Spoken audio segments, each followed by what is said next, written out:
Yes, students, in last lecture we have studied about amphibia and reptilia. We have seen the difference between amphibia and reptilia. The skin of amphibian वो thin थी, moist थी, and reptilia hard थी, we can say calcified थी. The other difference we can say, here the body is divided into only head and trunk mainly, but here body divided into head, neck, trunk and tail. Here the claws absent on the digit, but claws present on digit, and many other difference we have seen. Today we have to talk about aves. That means aves is a Latin word which means bird. So this is the class which include birds. As we pronounce bird, then what type of things comes in your mind? Like a beak is there, feathers are there, or we can say two limbs are there. So these are the basic characters which found in a bird. Like we can say presence of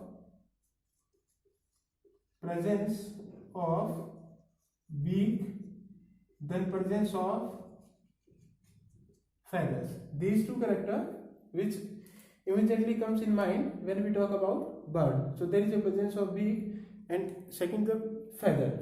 Now these are the first animal with warm blood. Warm blood mean homeothermos बोलते हैं हम इनको. Warm blooded mean they remain their body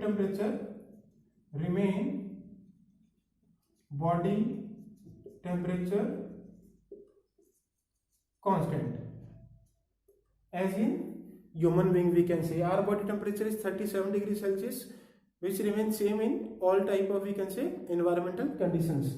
So they are known as homeothermos, or we can say warm blooded. इससे पहले जो थे वो थे poikilothermos, that means cold blooded.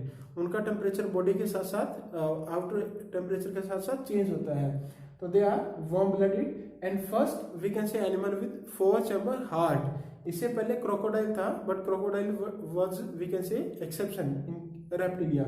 So 4 chamber heart. तो that mean in birds and mammals in both are warm blooded and both are with 4 chambered heart. Okay, if we talk about sexes, then sexes are separate है, fertilization internal है, oviparous है, and development is direct. So these are the only general character which found in aves. तो homeothermos means warm blooded, 4 chamber heart है, bird में mammal में ये same रहेंगे दोनों character. Then sex is separate, fertilization internal, oviparous and development is direct. The two morphological character we can say outer appearance, that is presence of beak and feathers. Okay. Now feathers क्या है? Feathers are modified forelimbs है. क्या है? feathers are modified forelimbs है. तो वो किस में हेल्प करेंगे? फ्लाइंग में. Different types of feathers are there, different form के, साइज के, शेप के, अलग अलग मॉडिफिकेशन के feather हैं. But in some case, like if you talk about ostrich, feathers are there, but this ostrich is flightless.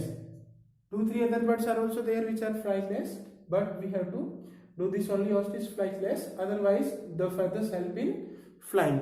एक तो काम हो गया फ्लाइंग का. दूसरा, ये प्रोटेक्शन भी देता है बॉडी को, that means covers the body and provide protection. So this is about the forelimbs. If you talk about hind limbs, तो हाइंड लिम्स एज सच है with claw and scales are also present. जो scale किसमें थी? Reptilia में थी. वो scale यहाँ भी प्रेजेंट है. तो हाइंड लिम्ब एज सच है विद क्लॉज किसमें थे? रेप्टिलिया में भी थी. स्केल रेप्टिलिया में भी थी. तो फेदर्स आर मॉडिफाइड फोरलिम्स है, help in flying. Some are flightless जैसे ऑस्ट्रिच है, but feathers are there. Hind limbs है, दे एज सच है claw with scales. Okay, so this is about the feather. Now come to beak. If you observe the beak of parrot, beak of sparrow, and beak of we can say crow. The size and shape of beak is depend upon the type of food habit or what type of food they are eating. तो उस पर depend करता है. Like the beak of sparrow is very short. क्यों? वो grain खाती है बस, तो उसको आसानी से उठा लेती है. If you talk about the beak of parrot, तो उसकी ऐसे होगी जो मौसमी काटते हैं जिससे like it has to we can say cut something hard. If you talk about flamingo, the beak of flamingo is long. उसको वाटर में से वो फिश जैसे निकालता है तो उसके लिए वो उसकी क्या है, लॉन्ग है. If you talk about woodpecker, तो उसकी जो बीक है that is hard. Okay. If you talk about vulture और ईगल, तो उनकी और ज्यादा हार्ड है. That mean beak, the size and shape of beak is depend upon food habit, ke what type of food they are eating. Okay, so this is the upper beak, this is the lower beak, and here is the tongue. जो teeth है वो absent है, teeth are absent. Now, the another character in the digestive system, that if you talk about our digestive system, then we have esophagus and stomach. But in birds, there is a specific structure in esophagus that is known as crop, and the part of stomach is known as gizzard. Okay. This crop help in storage food for some time, and this gizzard help in grinding of food. Grinding of food कैसे करेगा? इसमें muscular contraction होगा और क्या होगा साथ में, देखो. So here this is the crop and this is the gizzard. Gizzard help in grinding of food. Now there is a term known as gastrolith. Gastrolith होता है means small size stone. Birds generally eat stones. वो stones खाते हैं birds और वो stone चले जाते हैं gizzard में. अब वो क्या है? Stones they are we can say rough in shape and structure होते हैं, कुछ nebulae होते हैं. That means तो with the help of this muscular movement, उसके जो सीड्स खाता है या ग्रेन खाता है वो उसके धीरे धीरे से क्या होंगे? ग्राइंड होंगे. आफ्टर सम टाइम जब ये बिल्कुल वी कैन से अनशेप्ड हो जाएंगे, दैट मीन्स रेगुलर शेप के हो जाएंगे, बार बार ग्राइंड से जो गैस्ट्रोलिथ है तो वो बर्ड क्या करते हैं? उनको वोमिट कर देंगे, we can say vomit out कर देंगे, और फिर नए जो स्टोन है वो ईट करेगा. सो गैस्ट्रोलिथ स्मॉल स्टोन है वो help in gizzard. Why this process? Because they do not have teeth. Okay, so the tongue, then crop, then gizzard. Now see here, this is the intestinal part. This we can say urinal tract, and this we can say reproductive tract. So here we can say 1, 2 and 3. Three different tracts open into a single opening, and this opening is known as a cloaca. Okay. अब यहाँ से I think clear है cloaca. ये cloaca हमने किस में देखा? Cartilaginous fish में, देन एम्फीबियंस में, देन रेप्टाइल्स में, now in birds. Okay. So all three tracts open into a common opening that is known as cloaca. So crop, gizzard, cloaca. Now the skin or the outer covering of bird is without any gland. जैसे हमारे sebaceous gland है या oil glands हैं, बहुत सारे तरह glands हैं skin पे. Okay. Such type of glands are absent in birds, but only one gland is there that is known as oil gland और प्रिन ग्लैंड. ऑयल ग्लैंड और प्रिन ग्लैंड ये कहाँ पर प्रेजेंट होती है? That is the base of tail. जो base है tail का, जैसे ये क्लोएका है उसके जस्ट वी कैन से ऊपर की साइड, डोर्सल साइड पे होती है पीछे की तरफ. Okay. So this is known as oil gland और preen gland. Here the word is preen. Preen का मतलब होता है टू क्लीन द फेदर्स। अब आपने बर्ड्स को देखा हो कई बार, वो ऐसे पीछे घूम के ऐसे ऐसे चोंच मारते रहते हैं अपनी इसमें फेदर्स में। तो क्या होता है कि जो ऑयल ग्लैंड है और प्रिन ग्लैंड है, ये एक ऑयल ग्लैंड एक sebaceous substance waxy substance secrete करती है that get accumulated there around the sebaceous gland, और वो क्या करते हैं उसको ऐसे फिर स्प्रेड कर देते हैं इन फेदर्स में अपनी बीक की हेल्प से। तो एक तो कोटिंग का काम करता है और साथ में उनको क्लीन करता है। So this is known as the oil gland और प्रिन ग्लैंड। इस ऑयल ग्लैंड के अलावा कोई भी ग्लैंड नहीं प्रेजेंट है ऑन बॉडी सरफेस पे और वी कैन से अपर पार्ट पे। सो ऑयल ग्लैंड और प्रिन ग्लैंड। तो क्या नया कैरेक्टर आया, then tongue, then forelimbs modified into wings, after that craw, gizzard, then cloaca, ये ओल्ड कैरेक्टर है, देन ऑयल ग्लैंड और preen gland. Now come to इस बोन, द लॉन्ग बोन, जैसे हमारी हैंड की और जो हमारी फीट की बोन है, they are the long bone. If you talk about our bone, then our bone is filled with a substance that is known as bone marrow, but here the long bone of birds are hollow, or we can say with air cavity or also known as pneumatic or pneumatic bone और air cavity और we can say hollow bone। तो उससे क्या फायदा है कि अगर bone long bone है वो hollow होगी तो they are light in weight. If they are light in weight then easy to fly. तो अगर ये लाइट वेट है तो ये इजिली फ्लाई कर सकते हैं बर्ड्स हैं। सो एक ये कैरेक्टर ध्यान रखना है, एयर कैविटी है, न्यूमेटिक बोन है, we can say the empty or we can say there is a cavity or air cavity in the bone, so bones are light, long bone की बात कर रहे हैं। okay, so one character is of bone। now come to the respiratory system। here respiratory system is we can say exchange of gases takes place through lungs। if we talk about our lungs, then our lungs expand and relax at the time of inhalation and exhalation। लेकिन birds में क्या है, birds में जो lung है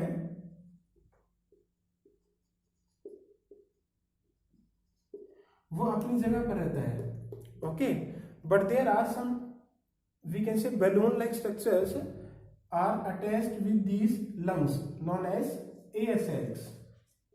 air sacs, तो यानी कि ये ट्रैकिया है, डिवाइड हुआ, ये लंग्स है, they remain same at the time of inhalation और exhalation, but there are air sacs हैं।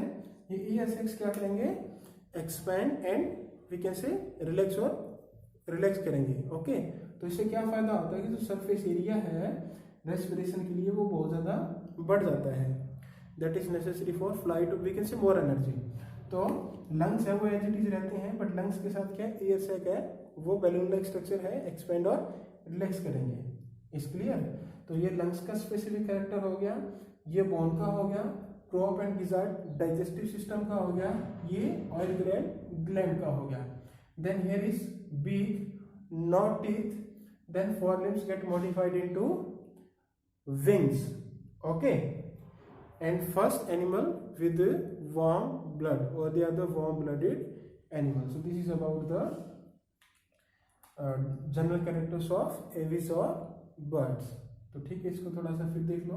क्रॉप स्टोर करता है, गिजार्ड ग्राइंड करता है, गैस्ट्रोलिथ वो स्टोन होते हैं, then urinal tract, reproductive tract and alimentary tract है, क्लोएका में ओपन होगा, हाइंड लिम्स पे स्केल्स होती हैं, देन ऑयल ग्लैंड प्रेजेंट होती है at the end of we can say base of tell.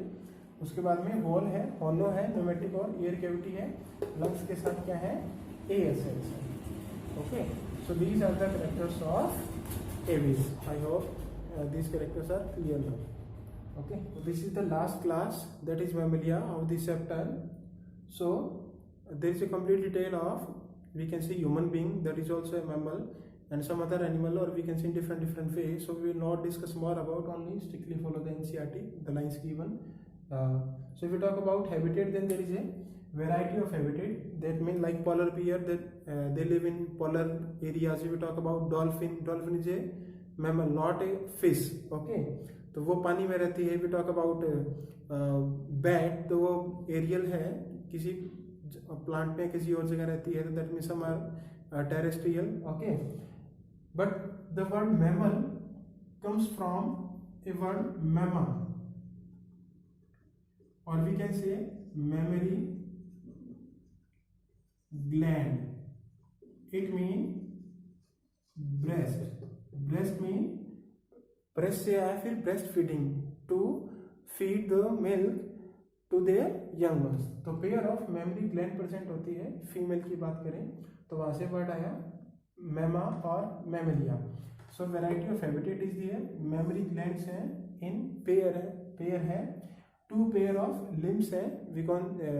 This is the class of tetrapoda, तो 2 pair of limbs तो होंगे ही. So they are adapted for many we can say different purposes, जैसे walking है, एजीनस, running है कुछ, जैसे if you talk about lion और कैट, क्लाइंबिंग है, बहुत सारे एनिमल्स में जैसे we can talk about the squirrel जो गिलहरी होती है, बोरिंग है, in case of rat we can say swimming है, in case of dolphin we can say, और फ्लाइंग है.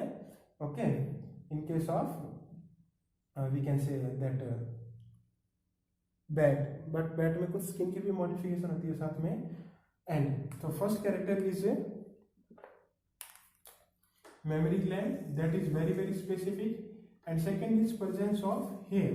The hairs only present in the body of mammals. उसके अलावा कहीं भी जो hairs है वो नहीं है. And the next character is presence of pinna, or we can say external ear.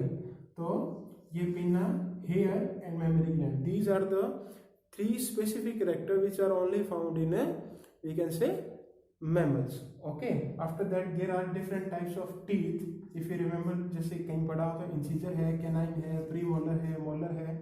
After that they are warm blooded. Heart is 4th chamber. Respiration by lungs. Sex is separate है. Fertilization internal है. Development direct है. They are viviparous except few. एक platypus है और कुछ और है. That means very few number of mammals with they are laying egg. So ये जो प्लेटिपस है ये क्या है? ओवी पैरस है.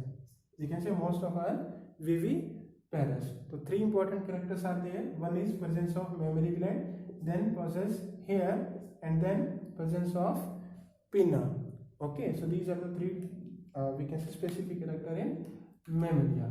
Now come to example of birds and mammals. Now these are the examples of birds and mammal. Some are simple and some are little bit difficult, that we have to mark only. So here the corvus, ये crow है. Okay, then columba, that is pigeon. अब corvus से crow समझ में आ रहा है. Then there is a Cetacula, here P is silent, this is for parrot. Struthio is for ostrich. Then pavo, peacock. Then Atenoditis, ये P silent है, Atenoditis penguin है. Then neophron, vulture है. Now Corvus crow से समझ आ रहा है तो एक इसको मार्क करो, कोलंबा को.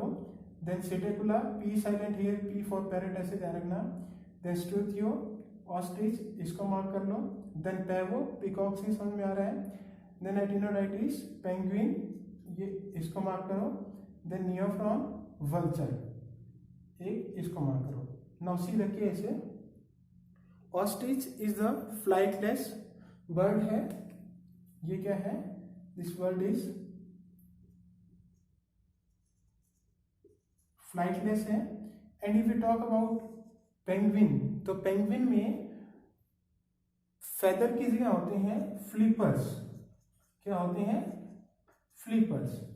तो that means they live in water. तो वहाँ feather की जगह flippers होते हैं, modified हो जाते हैं as we seen in shark. तो flippers होते हैं. एक इसमें ostrich का ध्यान रखना है. That is they are ostrich the flightless, and in penguin there is the flipper. Now come to mammal. Ornithorhynchus, that is platypus. This platypus is oviparous. Okay, then the second is macropus, that is kangaroo.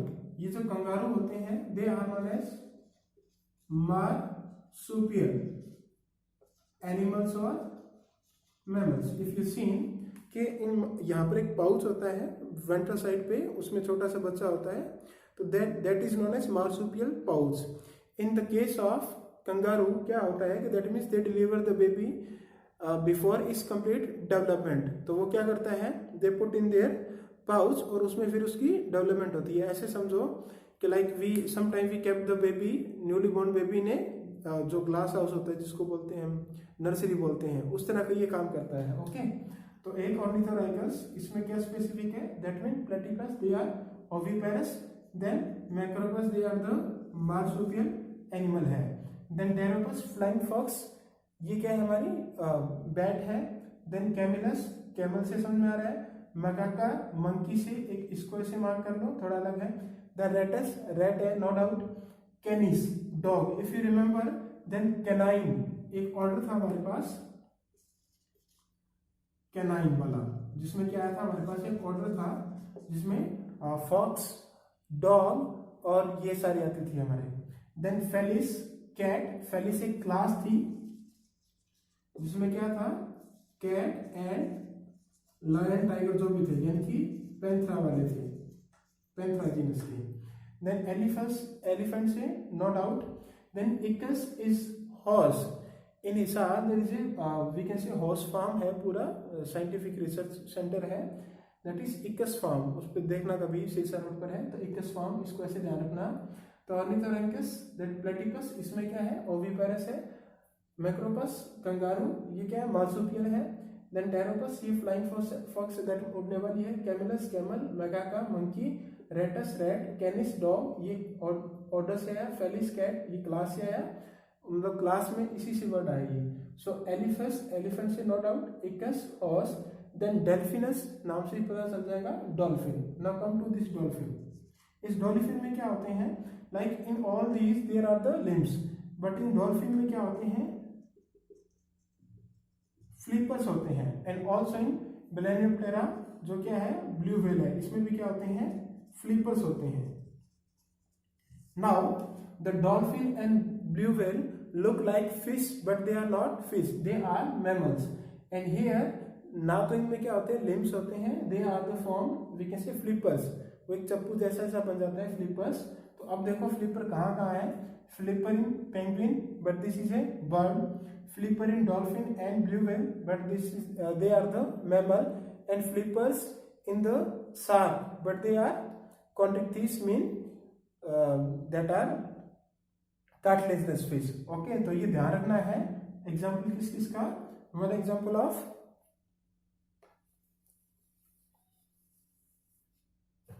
Shark, then penguin, then dolphin, and we can say blue whale, they all are with flipper but this is from chondrichthyes, this from birds and they both from the mammals, तो इनको ऐसे ध्यान रखना है। सो crow, pigeon, parrot, ostrich, peacock, penguin, vulture, then platypus, kangaroo, flying fox, camel, monkey, rat, dog, cat, elephant, horse, then dolphin and blue whale. So these are the different examples. So here our chapter is finished. If you have any doubt, any query, then you can message me, and the rest of this week we will discuss the complete unit 1 again. Okay, if you have any query, so next day, that means in next class I'll drop a message, you have to take the query of chapter number 1, then next day we will take the query of chapter number 2, then 3 and 4 we can divide it to 2 days or 1 days, and after that we have to move to the next unit. So we have to revise this unit again, a very important, specifically examples and specific character of each and every group, or we can see each and every class of, चाहे वो animal की हो, plant की हो या microbes की हो। Okay, thank you.